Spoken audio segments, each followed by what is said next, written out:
When I first saw him, I had no idea how many things he was about to experience for the very first time.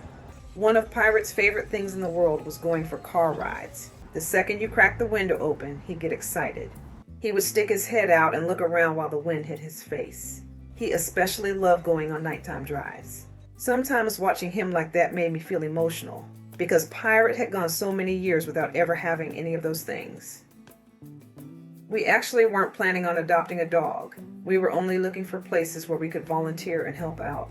I still remember the first time I saw Pirate's photo online. I stopped and stared at it for a long time. He looked so old, but there was something in his eyes that's hard to explain. The next day, I went to the shelter to meet him. Hi, baby girl. Pirate had already been there for a long time. New dogs were finding homes pretty quickly, but Pirate always stayed behind. He was older, and most people preferred younger dogs. After a while, I started spending most of my days with him. Every time I visited, I noticed how excited he would get. And honestly, one thought kept running through my head.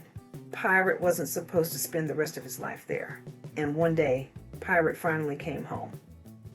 At first, he would slowly walk around the house, then go back to his bed again. It almost felt like he still couldn't fully believe he was actually allowed to stay there. But after a few weeks, he completely changed. The thing that surprised me most about Pirate wasn't his age. It was the fact that he still had that little spark in him. He absolutely loved breakfast time. The second I walked into the kitchen, he'd start getting excited. And if he saw carrots, it was over. He couldn't contain himself. Sometimes he moved around so fast that he accidentally knocked pots over in the kitchen and broke them. Then he'd just turn around and look at us like nothing happened.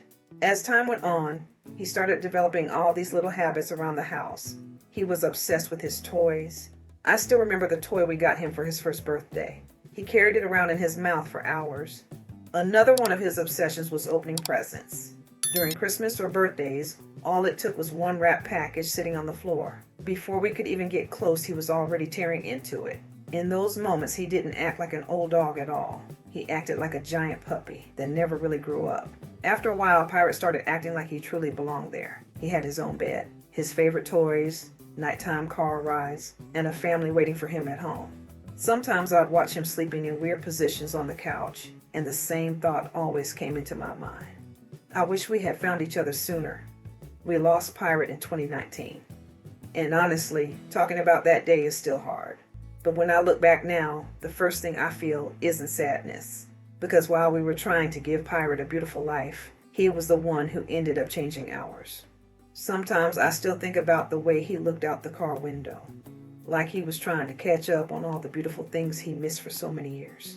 Some dogs find their real life a little later than others. Pirate may not be with us anymore, but we'll never forget the feeling he left behind. If Pirate's story touched your heart, don't forget to like the video and subscribe to the channel.